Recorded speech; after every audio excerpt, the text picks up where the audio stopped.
ತಮ್ಮಲ್ಲಿ ವಿನಂತಿ ಮಾಡ್ಕೊಳ್ಳೋದು ಏನಂತಂದ್ರೆ, ಈ ಬಾರಿ ನಮ್ಮ ಜಿಲ್ಲೆಯಲ್ಲಿ ನನ್ನ ಇವತ್ತು ಎಲ್ಲ ನಾಯಕರುಗಳು ಸೇರಿ ನನ್ನ ಜಿಲ್ಲಾಧ್ಯಕ್ಷರನ್ನ ಮಾಡಿದ್ದಾರೆ. ಅವರಿಗೆ ಈ ವೇದಿಕೆ ಮುಖಾಂತರ ಅಭಿನಂದನೆಗಳನ್ನ ಸಲ್ಲಿಸಿ, ಇವತ್ತು ಈ ಮೊಟ್ಟ ಮೊದಲ ಕಾರ್ಯಕ್ರಮ ನಾನು ಜಿಲ್ಲಾಧ್ಯಕ್ಷನಾಗಿ ಪಿರಿಯಾಪಟ್ಟಣಕ್ಕೆ ಆಗಮಿಸಿದ್ದೀನಿ. ತಮ್ಮೆಲ್ಲರಿಗೂ ನನ್ನ ಒಂದು ಆಶೀರ್ವಾದ ತಾವು ಕೊಡಬೇಕು ಅಂತ ತಮ್ಮಲ್ಲಿ ಬಯಸ್ತಾ, ಏನು ಮುಂದಿನ ದಿನಗಳಲ್ಲಿ ನಾವೆಲ್ಲರೂ ನಿಖಿಲ್ ಕುಮಾರಸ್ವಾಮಿ ಅವ್ರನ್ನ ಮುಂಚೂಣಿ ನಾಯಕರಾಗಿ ರಾಜ್ಯದಲ್ಲಿ ಅವ್ರನ್ನ ನಾವು ಕರ್ಕೊಂಡು ಹೋಗಬೇಕು ಮತ್ತು ಮುಂದಿನ ದಿನಗಳಲ್ಲಿ ನಮ್ಮ ಪಕ್ಷದ ನೇತಾರರಾದಂತಹ ದೇವೇಗೌಡರ ಆಶೀರ್ವಾದದೊಂದಿಗೆ ನಮ್ಮ ನಾಯಕರು, ನಮ್ಮ ಅಚ್ಚುಮೆಚ್ಚಿನ ರೈತರ ಕಣ್ಮಣಿಯಾದಂತಹ ಕುಮಾರಣ್ಣ ಅವ್ರನ್ನ ಮುಖ್ಯಮಂತ್ರಿ ಮಾಡೋದು ನಮ್ಮೆಲ್ಲರ ಒಂದು ಆದ್ಯ ಕರ್ತವ್ಯ.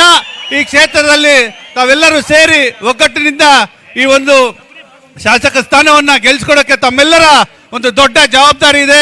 ಪ್ರತಿಯೊಂದು ಕುಟುಂಬ, ಪ್ರತಿಯೊಬ್ಬ ಮನೆಯಿಂದ ತಾವೆಲ್ಲರೂ ಒಗ್ಗಟ್ಟಾಗಿ ಯಾವುದೇ ಊಹಾಪೋಹಗಳಿಗೆ ಕಿವಿಗೊಡದೆ ಈ ಬಾರಿ ಈ ಕ್ಷೇತ್ರದಲ್ಲಿ ಮತ್ತೆ JDS ಬಾವುಟನ ಆರಿಸೋದನ್ನ ತಮ್ಮ ಕರ್ತವ್ಯ ಅಂತ ತಿಳ್ಕೊಂಡು ತಾವೆಲ್ಲರೂ ಆ ಒಂದು ಪಕ್ಷವನ್ನ ಗೆಲ್ಸ್ಕೊಡ್ಬೇಕು ಅಂತ ಕೇಳ್ಕೊತಾ, ನನ್ನನ್ನು ಕರೆದು ಇಲ್ಲಿ ಮಾತಾಡ್ಲಿಕ್ಕೆ ಅವಕಾಶ ಮಾಡಿಕೊಟ್ಟಂತಹ ಈ ವೇದಿಕೆಗೆ ಮಹದೇವಣ್ಣಂಗೆ, ಪ್ರಸನ್ನ ಅವ್ರಿಗೆ ಮತ್ತು ತಾಲೂಕು ಸಮಿತಿಯ ಎಲ್ಲ ಸದಸ್ಯರುಗಳಿಗೆ ನಾನು ಹೃದಯಪೂರ್ವಕ ವಂದನೆಗಳನ್ನ ತಿಳಿಸ್ತಾ ನನ್ನ ಮಾತನ್ನ ಮುಗಿಸ್ತಾ ಇದ್ದೀನಿ. ಜೈ ಹಿಂದ್, ಜೈ ಕರ್ನಾಟಕ, ಜೈ JDS, ಜೈ ಕುಮಾರಣ್ಣ. ನಮಸ್ಕಾರ.